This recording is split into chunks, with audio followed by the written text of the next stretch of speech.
Dealer. It is what it is, as the kids would say. Yeah. You don't play Xbox with headphones, which I find fascinating. I hate wearing headphones As playing you, video games. that's, I bet I your know. KD would go up.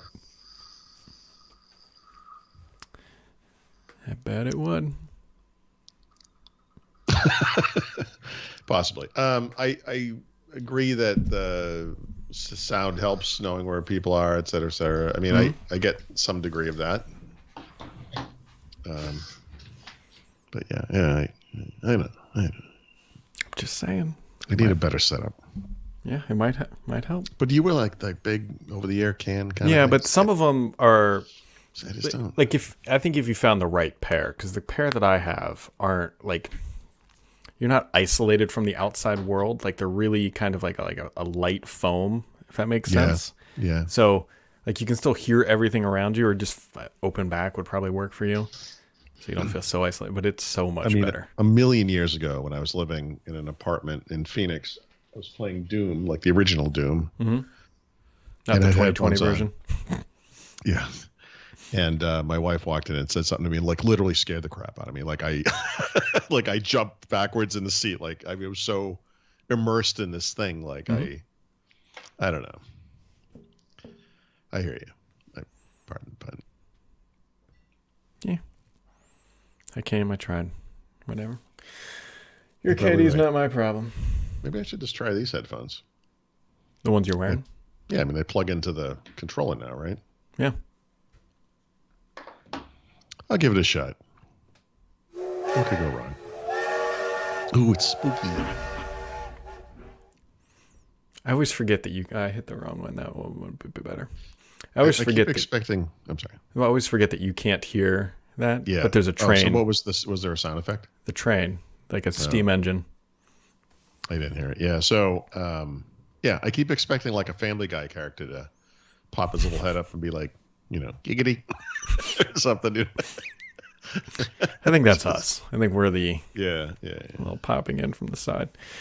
It's so Paul. Apparently this week, every tech company made A gajillion. a gargantuan a truckload is like underselling it, like a blimp full of money. I think. Two fun facts. Of the four big tech firms, Amazon, Apple, Google, and Microsoft, Microsoft had the lowest revenues of those four. Yeah. The other fun fact is Amazon, which off the top of my head, I think it was $96 billion, had more revenues than Google and Microsoft combined. But what was Amazon's net income though? It was very low. It was single digit, like 6 or 7 something billion. But remember, this is a retailer that delivers everything it sells right to your door.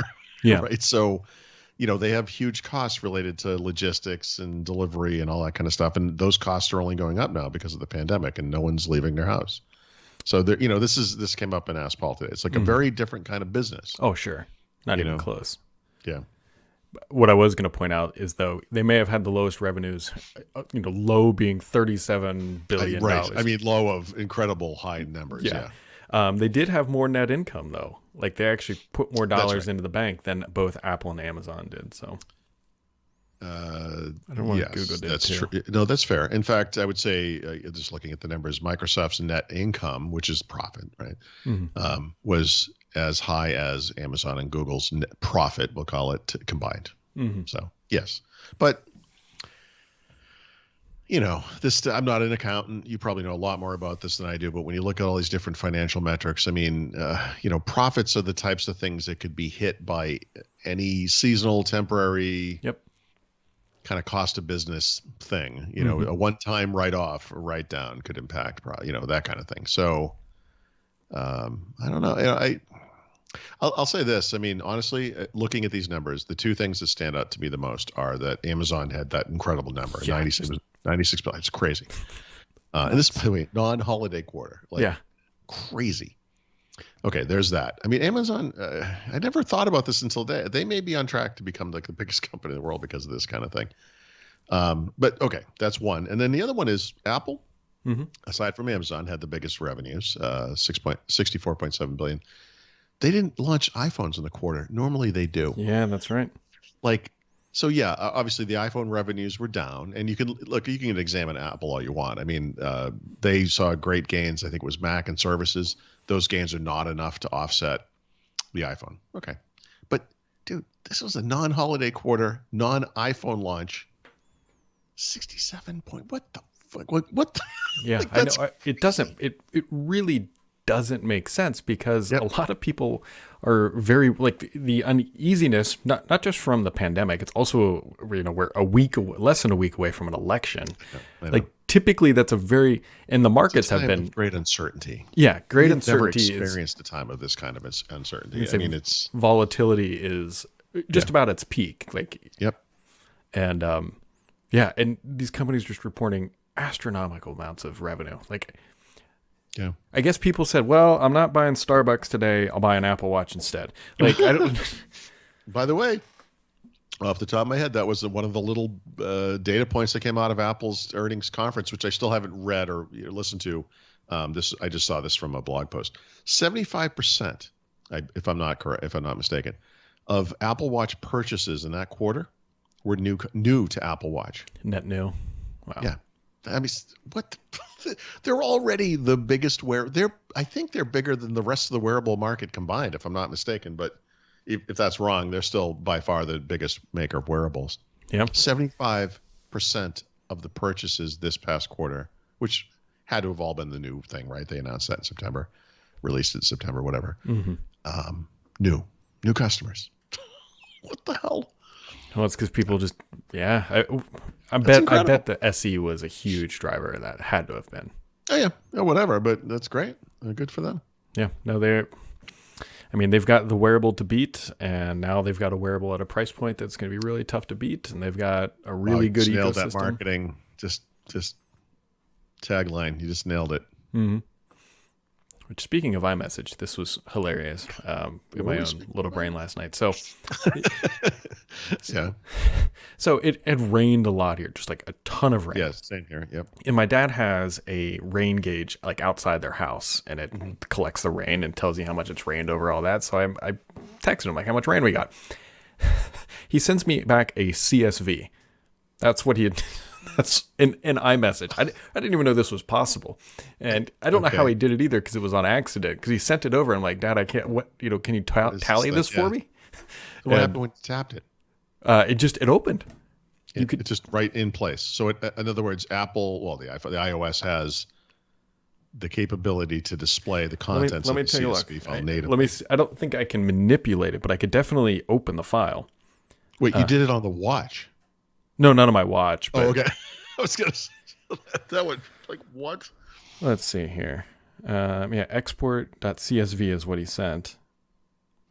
So I can't manipulate it, but I mean, it opens Yeah, it's just a white screen here. Oh, there it is. Yeah. Look at that. Yeah. You can zoom in, I assume. Yeah. And how many inches of rain did you get? It's close to 3 inches, which is So what's that in snow inches? 36? Yeah. It's gonna be something because it has been raining. We walked the dog in the rain 2 days in a row. It was raining, not misting. Yep. It was raining, and then it did that all day yesterday. It wasn't until we went out last night. So we got out of the restaurant. It had stopped raining. Mm-hmm. In the middle of the night, I could hear it raining. I woke up to rain. And then it just stopped. But I mean, it's rained an incredible amount. Yeah. Anyway, so he eventually realized that I couldn't interpolate a CSV on my phone.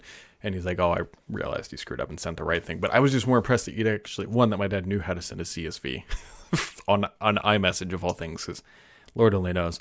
And then he has some kind of a... It's got to be from the app that he got it from. Yeah. He probably just did download data or share data, I guess, and then whatever. That's on my agenda. Actually, the next thing I want to find for my office. Well, first off, 2 things. I ordered something off of Etsy, which I've never done in my life. What's it?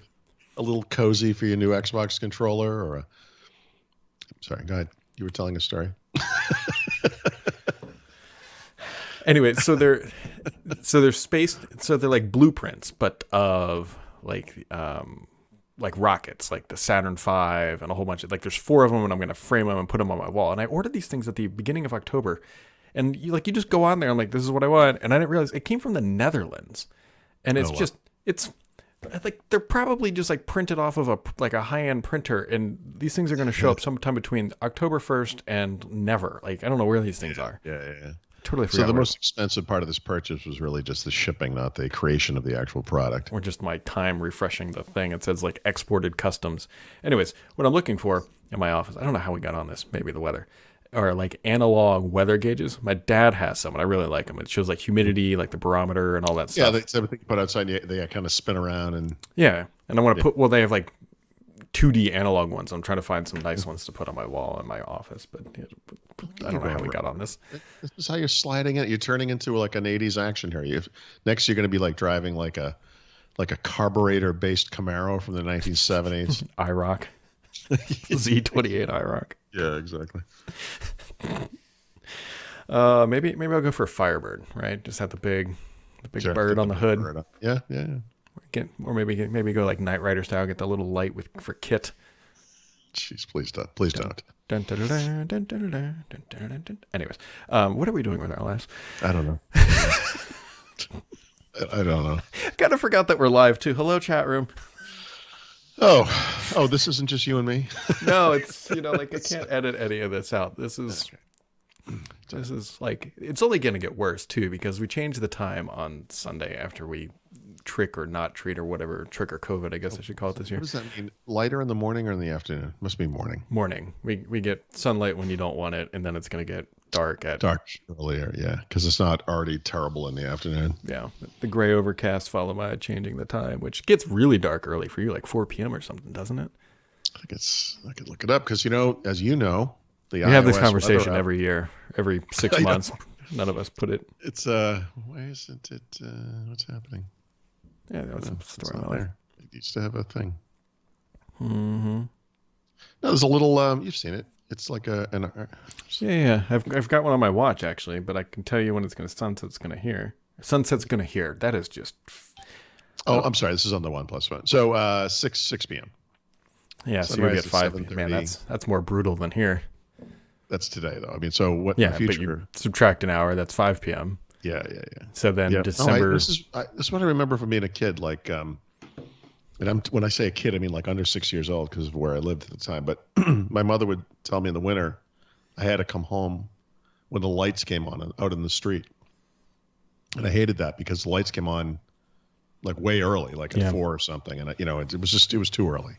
So we used to argue about this all the time that it should be time based, not some arbitrary light sensor base, So. That's when Paul got into hacking, and that's how he figured out how to. Yeah, more like I got into rock throwing. I think is what I got to do. I'll take care of this light problem. The light never came on. What? That's with you with your hand behind your back, and the officers there at the doors like, do you know what your son was doing? It's whatever. Samsung also had a record quarter, although I think they said not expect great things in the holiday quarter, which. Yeah. And well, they got their big boost this past quarter from the Note 20 lineup. And, now they're kind of screwed because Apple launched all their stuff in this quarter. They've got nothing new to launch. I mean, they had the little, the S20 FE, I guess, but yeah, it's not going to be as good. So I got I'm sorry. Go ahead. Hey. No, I just preliminary data only from IDC that Samsung is the number one smartphone maker in the world, followed by Huawei, Xiaomi, and then is that based on volume? Unit sales, yeah. Anyway, So I woke up this morning to an email notification that says, hey, we're going to be making some changes to Teams. We're going to bring some Fluent to it. I was like, oh, this is convenient timing. You got an email about this? Well, it's an Office 365 like message notification update. And they are taking the slow road because Fluent, if you're not familiar, Paul, and I know you don't pay. No, I'm just kidding. It's like, 3 years ago they announced it, I think? Yeah. So it must be 100% rolled out in Windows 10 by now, right? Something like that. So what they are doing is they're rolling out some Fluent elements to the web version of Teams, and I think all they're doing is changing the icons in like one color section. Okay. Yeah, and then it's going to be great. Like they're actually going to bring Fluent to Teams just in time for the major update that's going to happen in like a year from now to Windows 10 of a UI overhaul. So they will have nice competing and clashing UI elements for the next decade, circle of life. Yeah. So. Yeah. Somebody asked me what I thought about this. What's it called? Sun Valley. Sun Valley, yeah. I mean, I don't remember the timing of this, but sometime earlier this year, I talked about the source I have at Microsoft, who I trust very much. Yeah, I was gonna say you mentioned. I can't remember when, but you said, hey, there's going to be some UI changes coming to Windows 10. And I have really not heard anything since then, but and I've not heard this code name, but I assume this is exactly what he was talking about. And so it's happening on whatever time frame it's happening on, but. I guess two things here. I mean, first of all, the Windows UI has not changed in Windows 10 time frame at all. So, okay, fine. We're going to be, 6 years plus in by that point. That's good. It's overdue, maybe. Yeah. I guess I don't know what anyone's opinion is about how much just changing the UI does, what that does, like if it's a big or small or whatever. I guess I'm of a mind that if they just do what Apple did with Big Sur, which is to make the thing consistent, modern, and attractive, that's good. Like, to me, that's enough. Yeah, you just asked for three things, though. You can have consistent, you can have modern, and you can have attractive. They're not mutually exclusive items, so we'll see. Yeah, and we'll see. I mean, look, here's the dark side of this is we've all seen what Windows 10X looked like. At least we don't know if it still looks that way, but it's terrible. So I assume it's not the same team of people. They're not trying to make it look like that. If they do that, it's like. But again, macOS Big Sur, I think sets a nice bar for what it should look like. The other interesting thing that they're doing, though, is that they're trying to do it in the fall release, which is for an enterprise. That's what they support for 30 months, which is, it doesn't make so much sense from that perspective because, hey, it's behoove Microsoft to ship a build with new things, and then it's buggy as shit, and to do that in the fall is a little more dicey. Yeah, but we don't know how they're gonna change the schedule next year. I mean, if they change the servicing timelines again for Windows 10, I am going to get so drunk on this podcast I will be sitting here laughing harder than when that Twitter hack happened and like all those big accounts were tweeting out like Bitcoin links. If they change that servicing time window again, that'll be a great day. I don't see how you roll out a major new UI in the second half of the year without changing the schedule. That's all. Although I guess, from a servicing perspective, it is the fall release that gets the longer servicing time. I don't know. You can just imagine like Johnny Depp as like Jack Sparrow just stumbling into the boardroom like, I'm going to tell you about servicing. And then just hammering on the rum. They have been changing it fairly regularly. I mean, it has been a while since they've moved the cheese. Move the cheese on. Yep.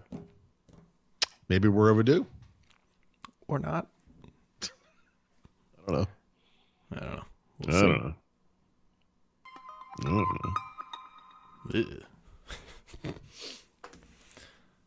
don't know. I don't know. Maybe by then we'll be ready for something big. Maybe. I'm kind of enjoying the small updates, but whatever. Yeah. All right. Well. All right. I'm going to play Xbox all day. I'll see you later. Oh gosh. All right. Later. Have a little peanut butter whiskey and call it a day.